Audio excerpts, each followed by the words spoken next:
Okay नमस्कार सांग मैंने आउ गोटे वीडियो को आपण स्वागत। आपण मानकर स्पॉट रे अप्लाई करने लास्ट डेट आपंकर हूँ 15 नवेम्बर। ओके तेणु आपण मैंने बर्तमान पर्यंत जदि अप्लाई करना अप्लाई केमती करेंगे तापाई मु वीडियो आपण मानकर पब्लिश कर देछि ताको आपण माने जाइए देखिपारे।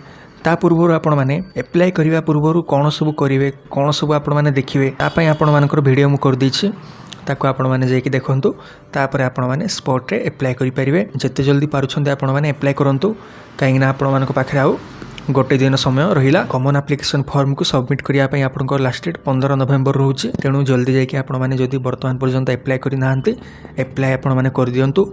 समस्त पिला माने आपनकर एलिजिबल आपनकर जो माने एडमिशन नै जाइछन्ती से माने जो माने एडमिशन बिल्कुल नहीं नाहंती से माने समस्त आपनकर एलिजिबल रहिबे। एवं जदि आपण मानकर फेज 1 रे किछि टंका आपनको रिफंड होबार थिला ता पई आपण मानकर नोटिस गुडा आछि ताको आपण माने जाइए देखि दियंतु आपनको नेम अछि कि नै ताको आपण माने देखंतु आ रिफंड आपण मानकर मध्य बहुत शीघ्र हो। ओके बर्तमान आपण मानकर 11 नवेम्बर आपनकर अप्लाई आरंभ होईछि। ओके जोटा कि 15 नवेम्बर 11:45 PM पर्यंत आपनकर चलिबो राति 11:45 पर्यंत आपण मानक पाखरे समय अछि अप्लाई आपण माने जाय कि करि परिबे। ओके देन आपण मानक रिजल्ट केबे पब्लिश होबो ना 19 नवेम्बर 4टा PM रे आपनक रिजल्ट पब्लिश होबो।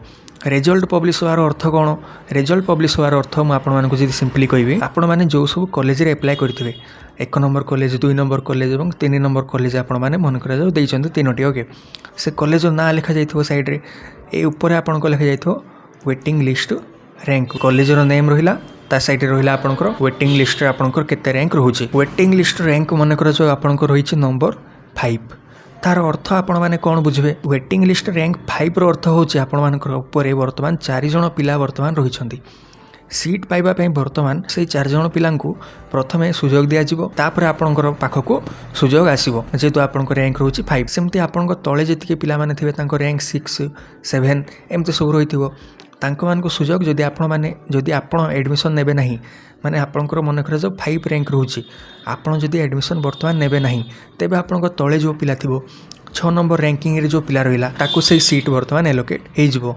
ठीक अच्छे बुझीपारे आपण मैंने आपंकर कॉलेज वाला माने जमती 4th राउंड रे आपण मानकर गोटे लिस्ट प्रिपेयर करथिले जोठी आपंकर रैंकिंग वाइज आपनको ना सब लिखा जाइतला जे नंबर 1 रैंक रे के रहिला 2 रे के रहिला 3 रे के रहिला 4 रे के रहिला 5 रे के रहिला वैकेंसी मन करा जो आपंकर कॉलेज रहिछि 3। ओके 3 वैकेंसी जदि रहिला आपंकर क्रोनोलॉजिकली आपण माने देखिबे प्रथम 3टी पिला माने जो माने रहिले सेही प्रथम 3टी पिला मानकु वैकेंसी तांकर सीट तांको एलोकेट हे जिवो।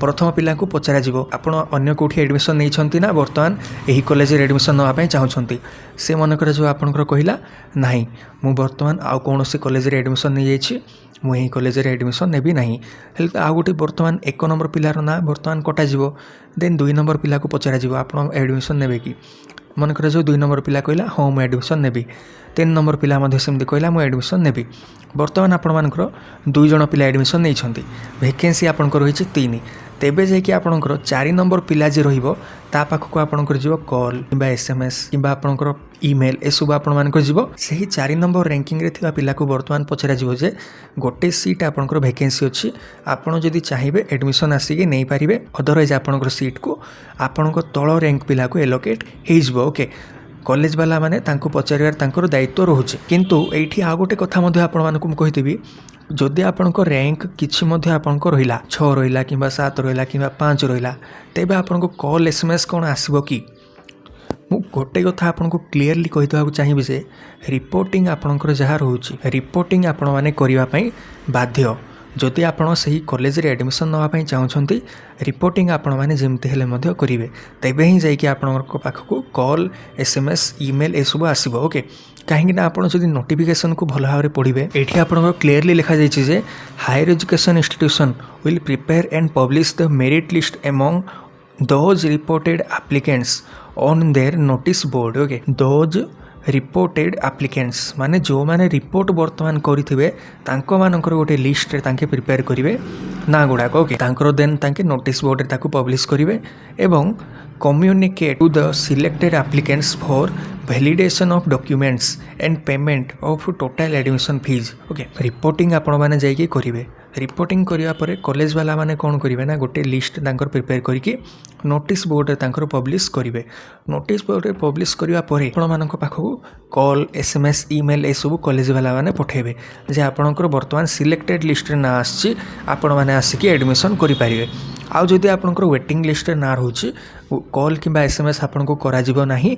जेमिति ही गोटे वैकेंसी आपनको रहिला खाली तेबे जाइके आपणकर पाखकु कॉल एसएमएस जिवो।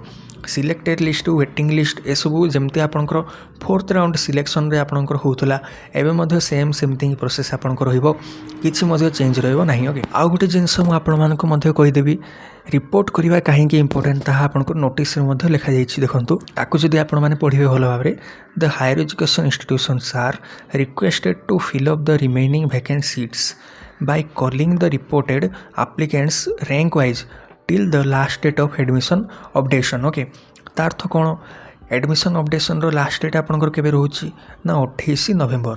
ओके 28 नवेम्बर पर्यंत आपण मानक पाखरे सुयोग रहउछि जे आपण माने जाइके एडमिशन करि पारिबे किंतु जो माने रिपोर्टिंग करिवे केवल तांक मानको ही सुयोग मिलिबो। तेनु आपण मानकर जेते मध्ये रैंकिंग थाउ आपण माने जाइके रिपोर्टिंग जेमते हेले मध्ये आपण माने करि आसीबे। ओके रिपोर्टिंग जेमते आपण माने करिवे आपनकर चांसेस बढ़ी जिवो सिलेक्शन रो। वैकेंसी आपण मानकर गोटे थाउ दुईटी थाउ तीनोटी थाउ रैंकिंग आपण मानकर जेते मध्ये थाउ आपण माने रिपोर्टिंग जेमते हेले मध्ये आपण माने करिकि आसंतु। ओके केतोटी कॉलेज रे आपण माने वर्तमान रिपोर्टिंग करि पारिबे तीनोटी ऑप्शन आपण माने दैछन्ती जेहेतु तीनोटी जाक कॉलेज रे आपण माने रिपोर्टिंग करि पारिबे। जदि आपण मानकर डिस्टेंस दुईटी कॉलेज रो पाखापाखि रहउछि देन आपण माने बोथ कॉलेज जाके रिपोर्टिंग करंतु। आउ जदि डिस्टेंस आपण मानकर अधिक रही जाउछि तेबे आपण मानको सिलेक्शन करबा को पड़िबो कोनोसी गोटे कॉलेज रे आ गोटे कॉलेज को आपण मानको सैक्रिफाइस करबा को पड़िबो जेहेतु गोटे दिन रे आपण माने दुई आडे ट्रैवल करि पारिबे नाही। ठीक अछि आउ गोटे कथा म आपण मानको कहि देबी किछि पिला आपण मानकर कहउथिले मो जागार जदि मो सांगो के चली जिवो रिपोर्टिंग पई मो जगार जदि आउ कि मोर रिलेटिव चली जिवे रिपोर्टिंग पई आ विषय मध्ये म आपण मानको कहि देबी जदि आपण माने कॉलेज सह पूर्वरु कांटेक्ट करि नेबे चिन्हा परिचय जदि केही आपण थिबे कॉलेज रे सेमिति हेले आपण माने सही रिलेटिव किंबा आपण पेरेंट्स को पठे पारिबे रिपोर्टिंग पई। अदरवाइज कोन हुए ना किछि कॉलेज जदि आपनकर केही चिन्हा परिचय नथिबे डायरेक्ट आपनकर पेरेंट्स जदि जिबे होय तो तांके रिपोर्टिंग को कैंसिल मध्ये कर देई पारंती काहे ना कॉलेज गुडा को जदि स्ट्रिक्ट बेसी थांती तांके रजिस्टर रे गोटे सिग्नेचर मध्ये आपनकर मागी पारंती जे आपण माने रिपोर्टिंग करिसंती बोली तार प्रूफ गोटे रखिबा पई। सेत पई म आपण मानन कहबी कॉलेज सह आपण माने कांटेक्ट करंतु ताहा ही आपण मानक पई बेटर रहइबो जे रिपोर्टिंग पई मु आसी पारिबी नाही वर्तमान मो जगह रे आउ जने के रिप्रेजेंटेटिव मोर जिबे। सेमते जदि आपनकर किछि एप्लिकेशन लिखबा को कहिबे ता मध्ये आपण माने लिखिकि अन्य काहु का आपण माने रिपोर्टिंग पई मध्ये पठेई पारिबे। ठीक अछि ठीक संग माने ओ आशा करछ आपनकर डाउट गुडा को क्लियर हो जाइथो सिलेक्शन केमती होबो एडमिशन पई केबे जिबे एवं रिपोर्टिंग केबे हो आ विषय में आपण मानको कहि देइछि। एडमिशन डेट आपनकर जोटा रहउछि रिपोर्टिंग डेट मध्ये आपनकर सेम रहउछि किंतु 28 तारिख पर्यंत आपनकर एडमिशन हेई पारिबो जदि आपण माने 21 तारिख दिन जाकी रिपोर्टिंग करिकि आसुछन्ती। ठीक अछि सिलेक्शन प्रोसेस तो आपण मानकर कहली मु टोटाली आपनकर मेरिट बेसिस रे ही रहिबो। ओके रिजर्वेशन आपनकर टोटाली रहिबो नाही वेटेज आपनकर रहिबो नाही। फर्दर जदि आपनकर किछि डाउट रहउछि निश्चित भाव आपण माने कमेंट रे पचारि पारिबे। वर्तमान पर्यंत वीडियो देखतिबारु थैंक यू।